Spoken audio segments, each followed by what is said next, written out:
maestra y compañeros, es un gusto saludarlos a través de este medio. El día de hoy vamos a explicar el capítulo 8 que se titula Comunicación Persuasiva. Nuestro equipo está conformado por mis compañeras Linda Ardancourt, Joana González y su servidora Yamilexi Garza. Para comenzar, ¿qué es la comunicación persuasiva? Esta se puede definir como un tipo de comunicación intencional que trata de modificar la conducta de otra persona. En este tema vamos a estar viendo conceptos muy importantes e interesantes y entre ellos destaca el de transacciones simbólicas intencionales. Este ocurre cuando un individuo trata de modificar el comportamiento de otro individuo a través de un mensaje, que es básicamente lo mismo que mencioné anteriormente. Ahora les voy a mostrar el modelo de Bourgon y Ruffner. Este modelo se enfoca principalmente en el propósito de la fuente hacia el receptor, recordando que la fuente también se le puede llamar emisor, es aquella que emite un mensaje y el receptor es el que recibe dicha información que es transmitida por la fuente. En este modelo se ven dos variantes importantes. La fuente tiene intención de comunicar o la fuente no tiene intención de comunicar. Y aquí se presentan 4 casillas. En la casilla A, que se llama comunicación, esta ocurre principalmente cuando hay una conducta simbólica, es decir, cuando 2 o más personas están comunicando, interactuando entre sí. En la casilla B es la comunicación atribuida. Esta ocurre cuando una persona no intenta comunicar, pero otra persona percibe que así fue. Por ejemplo, yo voy al supermercado y otra persona viene hacia mí, tal vez estoy pensando en otra cosa, no presto atención y la persona piensa que me cayó mal o que soy grosera. Simplemente esto ocurre cuando una de las partes, ya sea el emisor o el receptor, no trata de, en este caso el emisor, ¿verdad? No trata de dar una comunicación. En el inciso C es la intención de comunicación. Aquí es lo contrario. Yo trato de comunicar a alguien algún mensaje y esa persona no lo percibe. Por ejemplo, tal vez le quiero decir a mi amiga algo por medio de señas, porque en ese momento no podemos hablar y ella no me presta atención por diferentes circunstancias y no se logra ese acto de comunicación. Y la última casilla se llama conducta, el D. Esta se refiere cuando se manifiestan varios comportamientos, pero esto no significa ningún tipo de comunicación, ni para el receptor, ni para el emisor. El segundo tema que voy a explicar se titula Intención y Persuasión. De hecho, no se sabe con certeza si la intención debe estar o no presente para que una actividad simbólica se considere comunicación.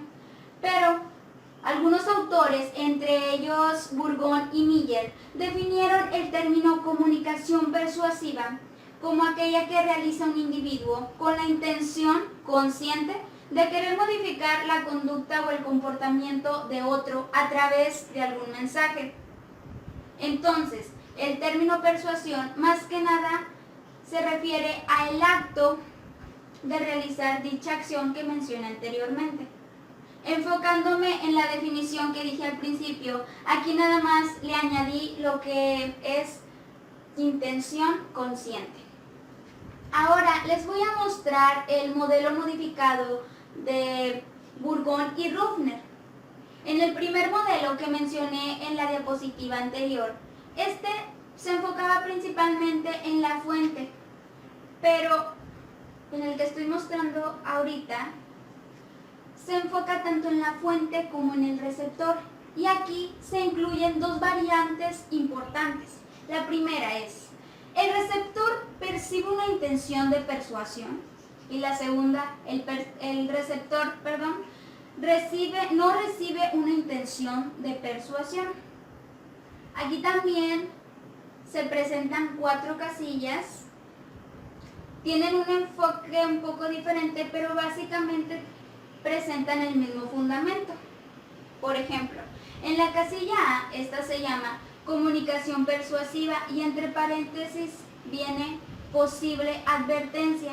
Esta ocurre cuando el receptor es consciente que puede llegar a ser influido por la fuente, pero se pueden ocasionar 2 efectos. Esos efectos los puse en el cuadrito azul de abajo. El primer efecto es el de advertencia y el segundo es el de boomerang. En cuanto al efecto de advertencia, este se refiere a que el receptor se va a oponer a ser influido, a pesar de que es consciente de ello. Y el efecto de boomerang es básicamente lo mismo, solamente que en este la persona va a dar la contraria y muchas veces va a intentar manipular la situación. Algunos ejemplos de comunicación persuasiva podrían ser los anuncios políticos, pues estos influyen de gran manera en la audiencia para votar por determinado partido político. En la televisión, la radio, también se pueden ver este tipo de anuncios. La casilla B se llama no persuasión y entre paréntesis posible conformidad. Esta ocurre cuando la fuente no tiene el objetivo de influir en el receptor, pero el receptor sí se llega a influir por la fuente. Como por ejemplo, un profesor no tiene el propósito de influir en sus alumnos, ya sea en su forma de pensar, de vestir, entre otras cosas, pero después de un tiempo sus alumnos empiezan a imitar esas acciones que presenta el profesor. Otro ejemplo que quiero mencionar es en los hermanos, un hermano mayor y un hermano menor. El hermano menor la mayoría de las veces va a tratar de querer imitar a su hermano mayor, pero en este caso la fuente, que es el hermano mayor, no tiene ese objetivo, pero esto es una forma de representar lo que es la no persuasión. En el inciso C, o en la casilla C, esta se llama también comunicación persuasiva, pero entre paréntesis se puede ver el posible encubrimiento.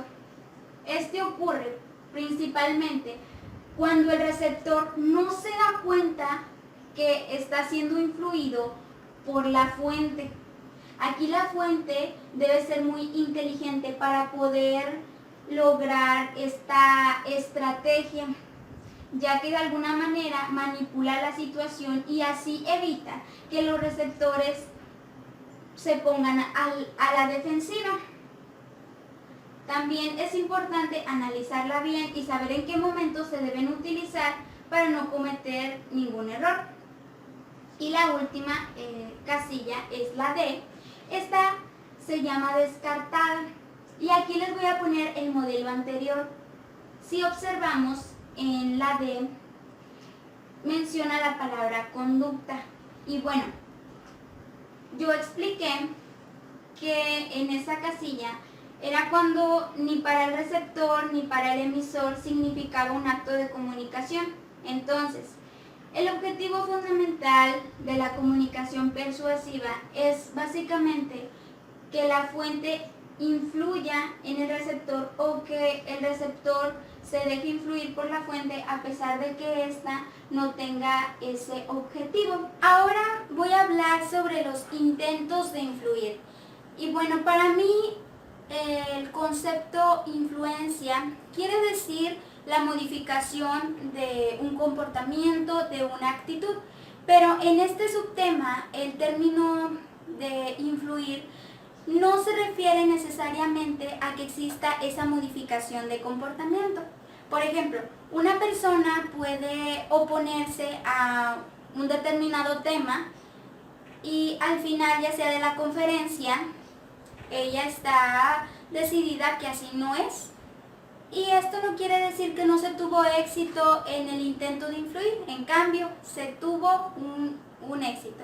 Porque como lo dice el título, es un intento por querer influir en la conducta de alguna persona.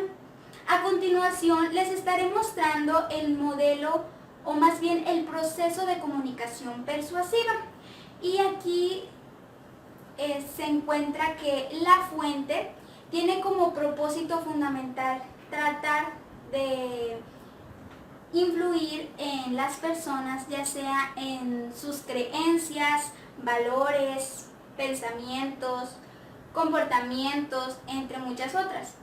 Esto puede causar en las personas diferentes alteraciones, ya sea en su comportamiento, sus emociones, pero el resultado de este intento de influencia puede ser exitoso de alguna forma, se puede decir así, porque la persona sí cambia su forma de pensar, o puede no ser así.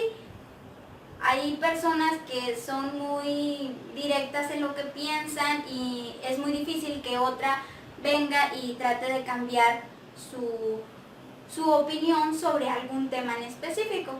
Este modelo básicamente se enfoca en eso, en cómo la fuente interviene y cuáles son los posibles resultados. El modelo de comunicación persuasiva que mostré anteriormente fue elaborado por Bourgon y Miller. Ellos se enfocaron principalmente en el estudio de tres actitudes fundamentales. Entre ellas está el sistema de creencias, declaración de opiniones y valores. En cuanto al sistema de creencias, este representa todas aquellas nociones de si una declaración es verdadera o falsa. En otras palabras, es lo que nosotros creemos que representa nuestra realidad. Por ejemplo, cada uno de nosotros tenemos diferentes creencias religiosas. La segunda actitud, que es la declaración de opiniones, se basa fundamentalmente en emitir un juicio sobre algún tema determinado. Cada uno de nosotros vamos a opinar de manera distinta sobre alguna circunstancia. Por ejemplo, una persona puede opinar y decir: yo creo que en el periodo de contingencia no debemos salir de casa para así evitar más contagios.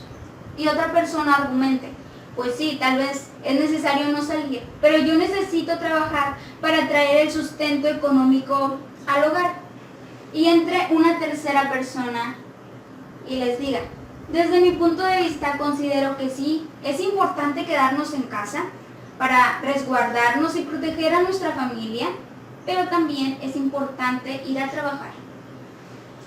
Para esto están las medidas preventivas. Entre ellas, toma tu distancia, usa tu cubrebocas, lávate las manos. Cuando llegues a casa, inmediatamente báñate. Entonces, todas estas medidas ayudarían también a evitar los contagios y así poder ir a trabajar. Cada una de las personas va a opinar de manera diferente. Sería imposible que todo el mundo estuviera de acuerdo en una situación. Y la última actitud se llama valores. Esta representa aquellas nociones permanentes de si algo es bueno o malo. ¿Cuántos de nosotros no hemos escuchado decir a alguien: ay, ese muchacho, esa muchacha es muy justa, respetuosa, responsable? Le inculcaron en su casa muchos valores, esos valores que necesitamos para poder vivir. Estos valores, por consecuencia, van a ocasionar la modificación de nuestra conducta. Otras áreas en las que este modelo puede modificar, voy a poner el modelo aquí, son principalmente las tres actitudes que mencioné, pero si estas actitudes se modifican, pueden alterar otras. Entre ellas es el segundo cuadrito azul: percepciones, afecto, conocimientos y conductas evidentes. Cuando la fuente logra influir en todas estas áreas o en alguna de ellas en una persona, se produce lo que se conoce como persuasión eficaz. Esta se define como el resultado de la modificación de creencias, valores y opiniones. El último subtema del cual voy a hablar se titula Fases de persuasión y estas son tres. La primera es la de descontinuación, la segunda conversión y la tercera disuasión. Cada una de estas fases en realidad son estrategias que el comunicador persuasivo puede utilizar en diferentes circunstancias, pero es importante analizarlas y conocerlas para determinar cuáles sí son las situaciones en las que éstas se pueden llevar a cabo. Por ejemplo, la fase de descontinuación se basa en que el comunicador persuasivo va a defender su punto de vista ante el público, pero va a reducir de alguna manera la hostilidad ante la audiencia para ser escuchado. A esta estrategia también se le llama de oposición directa. La segunda, que es la de conversión, se trata de informar a personas que no tienen conocimiento sobre algún tema o que no les interese dicho tema con argumentos y pruebas.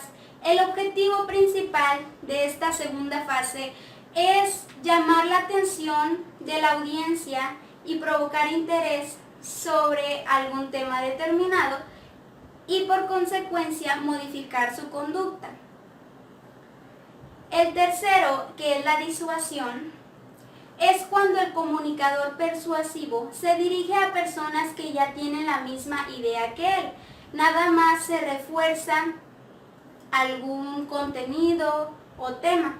Por ejemplo, en una iglesia ya las personas tienen la misma creencia, solamente el pastor va a reforzar el conocimiento que ya tienen.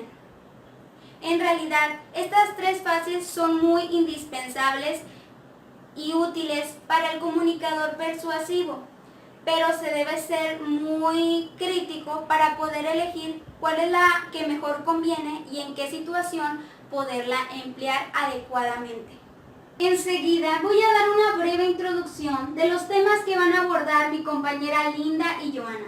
En realidad se va a hablar de algunas variables que son específicas e influyen en tener éxito o fracaso en los intentos de persuasión. Algunas de estas variables serán las personas en el proceso persuasivo y el mensaje en el proceso persuasivo.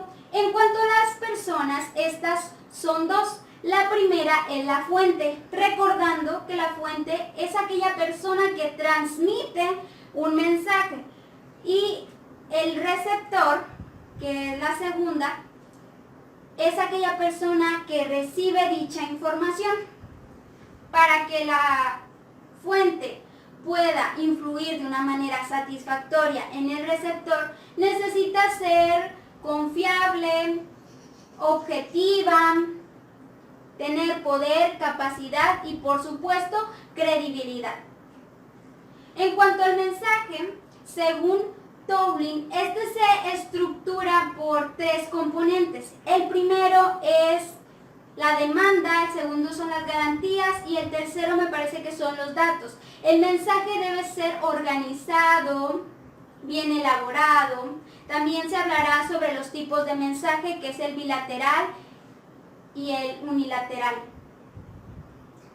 Es importante mencionar que existen algunas estrategias para poder que los mensajes sean eficaces. Entre ellas se encuentran la estrategia del pie en la puerta y existe otra que se llama la cara en la puerta. El último tema que se va a abordar en este capítulo es más que nada de qué manera puede hacer una persona para no dejarse influenciar por la fuente. Cabe resaltar que hay alguna información que sí sea buena y que debemos aprender, pero existen otras fuentes que van a distorsionar nuestros pensamientos y formarnos conductas indeseables. Para esto se necesita ser muy críticos y analíticos, porque los medios masivos de comunicación lo que pretenden es hacer un comportamiento uniforme de cada uno de nosotros. Y ya depende de nosotros si queremos o no dejarnos influenciar por ellos. Por mi parte es todo. Muchas gracias por su atención, maestra y compañeros.